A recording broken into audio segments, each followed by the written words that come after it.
नमस्कार मंडळी, आणखी एका कुकिंग व्हिडिओमध्ये तुमचं मनापासून स्वागत आहे. आणि मी आज काय तुम्हाला मस्त असं खमंग कुरकुरीत पालक भजी बनवून दाखवणार आहे. तर चला सुरुवात करूया. चॅनलवर नवीन असाल तर प्लीज सबस्क्राईब करा. माझे खूप कमी सबस्क्रायबर आहेत. तर चला सुरुवात करूया. इथं 1.5 वाटी मी बेसन पीठ घेतले आणि हे चाळून घेतलेलं पीठ आहे. ह्याच्याचमध्ये काय आपल्याला चवीपुरतं मीठ घालून घ्यायचं आहे. आणि इथं आमचूर पावडर घालते मी. तुम्ही पण घाला असेल तर एकदम छान असं भज्याला टेस्ट येते. आणि त्याच्यानंतर इथं अर्धा चमचा हळद घालून घेतली आहे आणि 1 चमचा धना पावडर. आणि इथं मी काय लाल तिखट वापरते 1.5 चमचा. आणि तुम्हाला पाहिजे असेल तर इथं तुम्ही हिरव्या मिरच्या कट करून पण घालू शकता. आता काय 1 चमचा ओवा असं हातावर घ्यायचं आणि चांगलं असं चुळून काय टाकून द्यायचं भज्याच्या ह्याच्यामध्ये. आणि हे आता काय पीठ आणि हे मसाले असं चांगलं मिक्स करून घ्यायचं. आणि चांगलं आपल्या पिठाला मसाला लागतो. आणि थोडं पाणी घालून असं चांगलं पीठ आपल्याला हे करून घ्यायचं, भिजवून घ्यायचं आहे. आणि थोडंच पाणी घाला. आणि एकदाच पाणी घातलं तर मग ते पीठ पातळ झाल्यानंतर काय आणि पीठ वाढवावं लागतं आपल्याला. तर बघून पाणी घाला आणि व्यवस्थित असं काय एकदम असं स्मूथ एकदम असं बॅटर तयार करून घ्या. मला काय तेवढं पीठ बनवण्यासाठी 1.5 ग्लास पाणी लागले. आणि मी काय असं चांगलं असं ह्याला पीठ असं मऊ झालं आहे. पण काय आपल्याला ह्याला एक चांगले 2 मिनटं असंच फेटून घ्यायचं आहे. तुम्हाला हाताने करू वाटलं हाताने करा, नाहीतर कशाने चमच्याने वगैरे असं चांगलं फेटून घ्यायचं.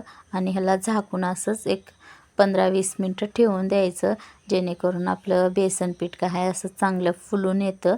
आणि त्याच्यानंतर आता पीठ रेस्ट करायला ठेवलं आहे, तोपर्यंत आपण पालक कट करून घेऊया. इथं मी 2 काय मोठी पालक घेतले आणि ह्याला असं काय मोठं कट करून घ्यायचं आहे आपल्याला. एकदम असं बारीक कट करायचं नाही आणि मोठं कट करायचं. आणि हे अशीच काय पालक ठेवून द्यायचं, मिक्स वगैरे करायचं नाही.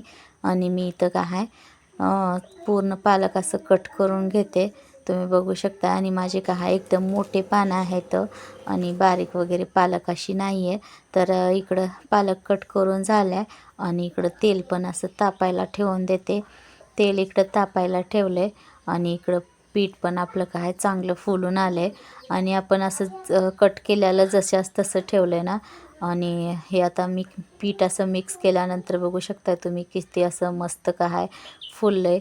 याला कमीत कमी अर्धा तास मी ठेवलेलं आहे. तर तुमच्याकडे वेळ नसेल तर 15 मिनटं ते 20 मिनटं ठेवू शकता.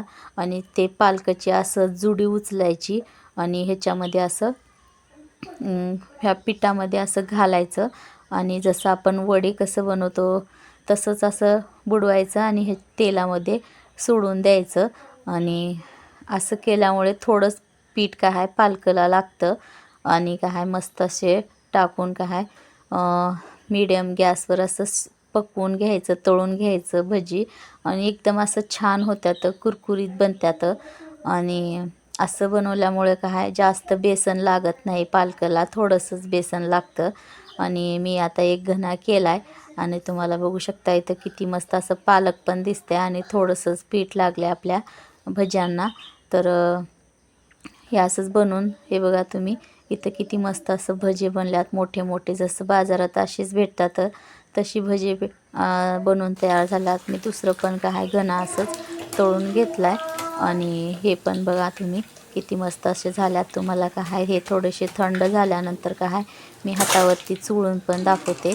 एकदम असं कुरकुरीत होतात आणि तुम्हाला वाटणार पण नाही हे घरी बनवल्यासारखे भजे आहेत म्हणून. खाते वेळेस पण टेस्टी लागतात.